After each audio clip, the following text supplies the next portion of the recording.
नमस्कार, मैं मनमोहन मिश्रा। मेरे देशवासियों, मणिपुर के हालात बद से बदतर होते जा रहे हैं। पहले से भी लगभग 200 दिनों से मणिपुर के हालात को अगर आप सोशल मीडिया के जरिए या किसी भी माध्यम से जान रहे हैं, समझ रहे हैं, देख रहे हैं, तो निश्चय ही आपका दिल भी रो रहा होगा। अपने ही देश के एक प्रदेश को इस तरह जलते हुए देखकर। यह सच है कि आप मणिपुर बचाने के लिए कुछ नहीं कर पाएंगे, कुछ नहीं कर सकते या कुछ नहीं कर पा रहे हैं, क्योंकि वो जिम्मेदारी सरकार की है, वो ताकत भी सरकार के ही हाथ में है। उसे सरकार ही बचा सकती है, रोक सकती है, वहां की विभत्सता को, वहां की हिंसा को, मणिपुर को जलने से बचा सकती है। लेकिन सरकार तो नहीं कर रही है। ठीक है, यह बात अलग है कि आपकी संवेदनाएं मणिपुर के साथ हैं, वहां के लोगों के साथ हैं, यह तो निश्चय ही है। और आपको दर्द भी हो रहा होगा।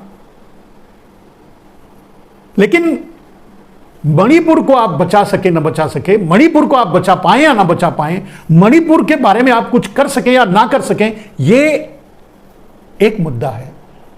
लेकिन एक मुद्दा ठीक आपके सामने है, और वो ये है कि क्या आप अपने प्रदेश को मणिपुर बनने से तो बचा ही सकते हैं ना? ये मेरा सवाल है। आप और कुछ कर सकें या ना कर सकें, लेकिन अपने प्रदेश को मणिपुर बनने से बचा तो सकते हैं, बचा सकते हैं। यह आपके हाथ में है। और मोदी जी के दुर्भाग्य से और आपके सौभाग्य से कुछ प्रदेशों में वोटिंग हो चुका है, एक दो जगह बाकी भी है। तो जो वोटर अभी वोट करने वाले हैं, उनके लिए मेरा यह संदेश है कि आप मणिपुर के लिए कुछ कर पाए या नहीं कर पाए, यह मलाल आपके मन में जरूर होगा, दुख भी होगा, दर्द भी होगा। और इन सब के लिए जिम्मेदार नरेंद्र मोदी हैं, आपके प्रधानमंत्री हैं, जो मणिपुर की तरफ पैर करके सोना भी गंवारा अभी नहीं कर रहे हैं। नाम नहीं लेते, बात नहीं करना चाहते, चर्चा नहीं करते, करने की कोशिश नहीं करते, वहां के हालात को सुधारने की कोशिश नहीं करते। लेकिन आप इतना तो कर ही सकते हो कि अपने वोट को मणिपुर के गुनहगारों को मत दो, यानी अपने प्रदेश को मणिपुर बनने से बचा लो। इतना तो आप कर सकते हो, इतना तो आपके हाथ में है। अब इतनी पहचान करने के लिए कि मणिपुर के लिए जिम्मेदार कौन है, इसके लिए किसी भी हाईटेक टेक्नोलॉजी की जरूरत नहीं है, आपके सामने है। आपका अपना प्रधानमंत्री एक बार भी मणिपुर जाके नहीं आया, झांकने तक नहीं गया, कारण जो भी हो। तो यहां मेरी गुजारिश, मेरी विनती, मेरी प्रार्थना बस छोटी सी और इतनी सी है कि कम से कम आप अपना प्रदेश मणिपुर बनने से तो बचा ही सकते हो। वोट डालते समय ये बात सोच करके वोट डालना कि कहीं आपकी गलती आपके प्रदेश को भी मणिपुर ना बना दे। इस छोटे से वीडियो से, इस छोटे से मैसेज से आपको जो मैंने बताने की कोशिश की, आप समझ गए होंगे। मणिपुर त्रस्त है और प्रधानमंत्री रैली में मस्त है, रैली में बिजी हैं। क्या आप अपने प्रधानमंत्री से ऐसी ही कुछ उम्मीद लगा रखे थे और लगा करके वोट किया था? ये मैं नहीं जानता। लेकिन मैं देशवासियों को आगाह जरूर करना चाहूँगा कि नरेंद्र मोदी को या भारतीय जनता पार्टी को वोट देने से पहले आप 100 बार ये सोच लेना कि मणिपुर जैसे हालात आपके प्रदेश के भी हो सकते हैं। भाजपाई प्रोपेगेंडा का शिकार मणिपुर लगभग 200 दिनों से लगातार धधक रहा है। राहत की उम्मीद लगाए लोगों को सरकार लगातार निराश और नाउम्मीद कर रही है। प्रधानमंत्री अपना कर्तव्य भूलकर विधानसभा की चुनावों की रैलियों में व्यस्त हैं। मणिपुर के लोग नफरत और बर्बरता के क्रूर पाटों के बीच फंसे हुए बेरहमी से पिस रहे हैं।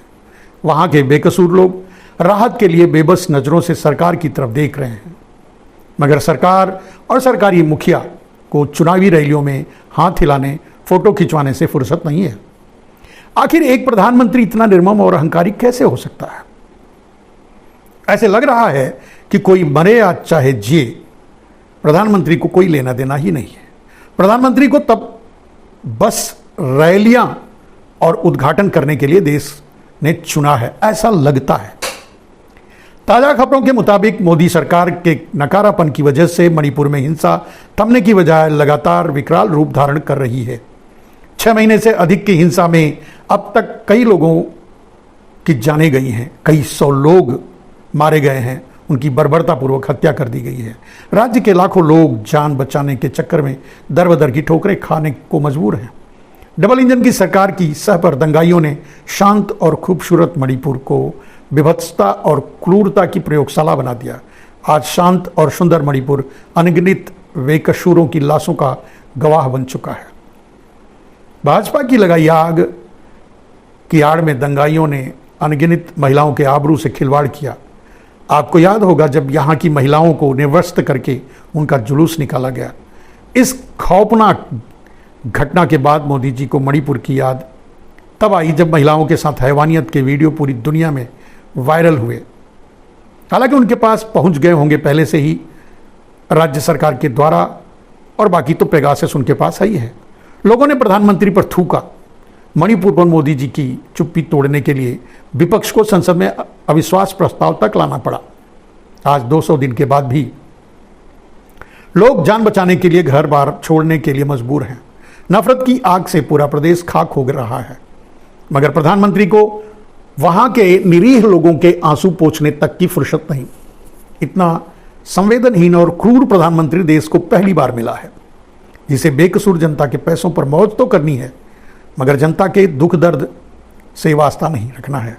देश दुनिया की सैर करने वाले शहंशाह को अब तक मणिपुर जाने का वक्त नहीं मिला।